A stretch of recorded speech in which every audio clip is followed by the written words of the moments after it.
ashabihi ajma'in, amma ba'd. Alhamdulillah, bersyukur kita kehadirat Allah Subhanahu wa ta'ala. Pada kesempatan siang ini diberikan kita kesehatan dan kesempatan sehingga kita dapat hadir ke tempat yang sangat mulia ini dalam rangka menunaikan salat zuhur berjamaah. Dan mudah-mudahan Allah senantiasa mencurahkan berkah, rahmat, hidayah serta nikmat-nikmatnya untuk kita semua. Amin ya rabbal alamin. Salawat beserta salam kita sampaikan kepada junjungan kita Nabi Muhammad sallallahu alaihi wasallam.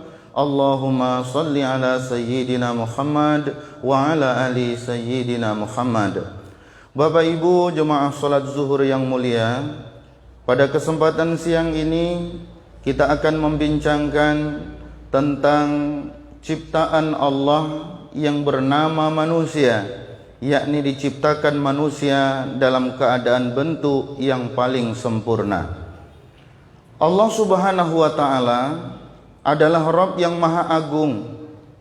Allah adalah Rabb yang maha mulia, yang maha gagah lagi perkasa.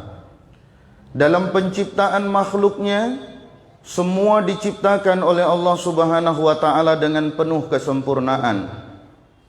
Allah menciptakan tumbuh-tumbuhan yang Allah ciptakan untuk kita, untuk manusia, sesungguhnya diciptakan oleh Allah dalam keadaan yang sempurna. Demikian pula Allah menciptakan berupa hewan yang ada di sekitar kita.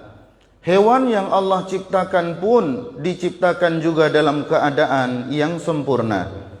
Allah juga menciptakan iblis, Allah ciptakan malaikat, Allah ciptakan jin, manusia.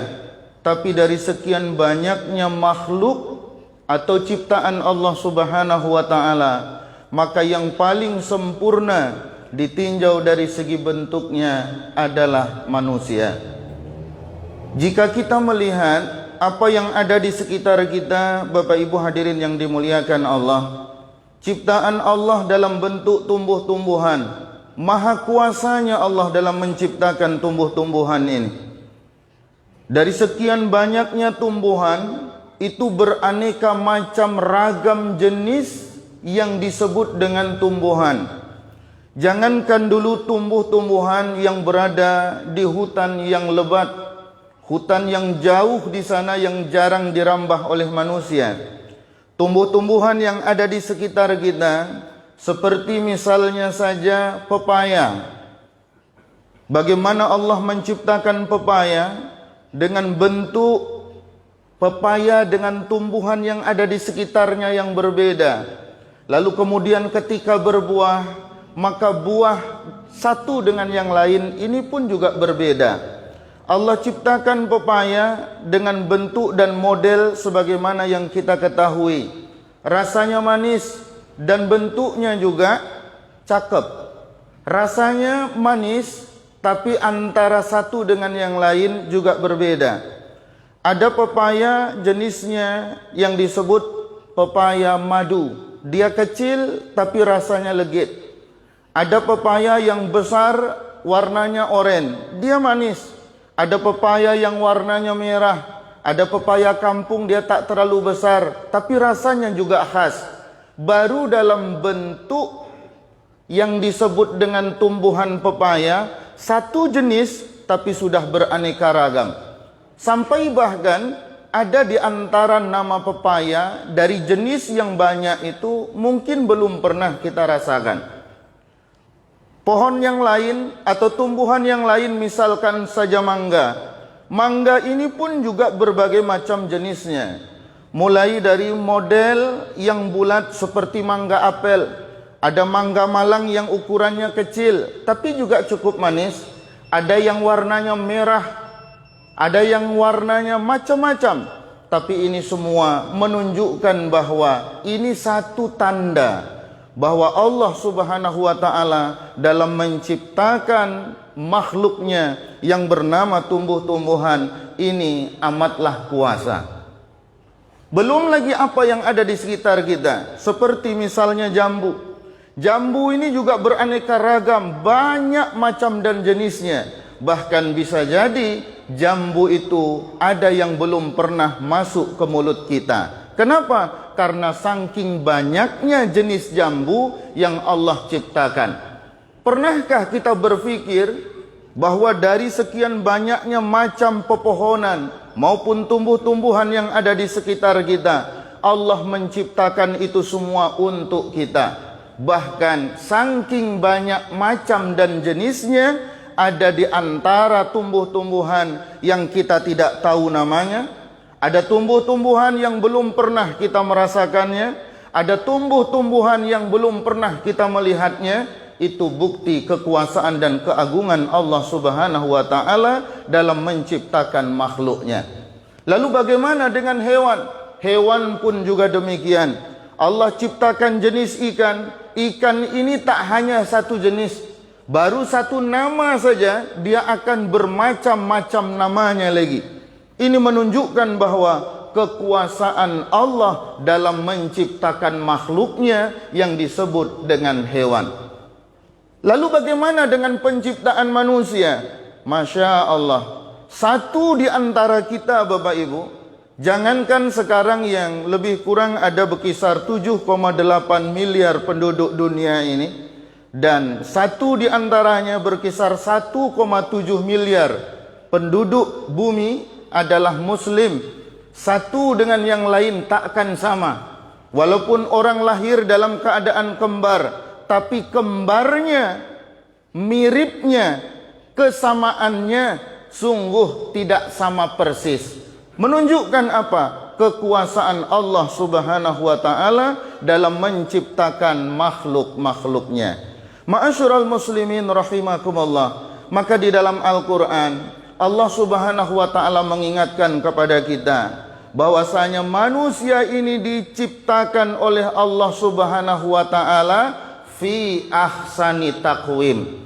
Kita diciptakan oleh Allah Subhanahu wa Ta'ala pada bentuk yang terbaik. Karena dalam kajian linguistik secara kebahasaan, dalam bahasa Arab, ahsan itu disebut sebagai isim tafdil, memunculkan beberapa makna yang luar biasa. Yang pertama, isim tafdil itu bermaknakan ter. Berarti kalau disebutkan di dalam Al-Quran bahwa penciptaan manusia itu fi ahsani taqwim, ahsan berarti penciptaan manusia itu dalam bentuk terbaik. Makna yang kedua adalah makna lebih, berarti fi ahsani taqwim di dalam ayat menunjukkan bahwa penciptaan manusia dari segi bentuk itu lebih baik dibanding dari makhluk yang lain.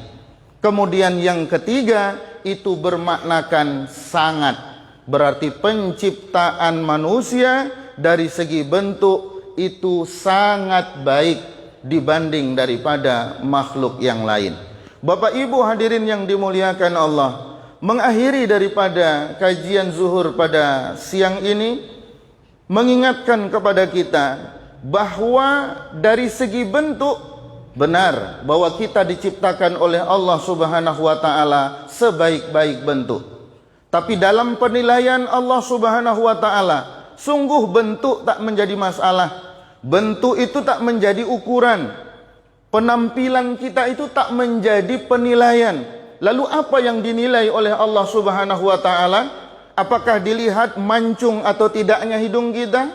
Putih ataukah hitam kulit kita? Tinggi ataukah rendah postur kita? Bukan itulah yang dinilai. Tapi yang dinilai oleh Allah Subhanahu wa Ta'ala, inna akramakum indallahi atqakum. Orang yang paling mulia di sisi Allah adalah orang yang paling takwa di antara kamu. Bapak Ibu hadirin yang dimuliakan Allah Subhanahu wa Ta'ala. Oleh sebab itu, mari dengan keberadaan penciptaan kita sebagai manusia yang sempurna ini, kita jadikan sebagai sarana untuk beribadah kepada Allah. Di saat Allah anugerahkan fisik kita sempurna, mata bisa melihat, telinga bisa mendengar, lidah bisa berkata, tangan bisa bergerak, kaki bisa melangkah, langkahkanlah ke tempat-tempat yang baik.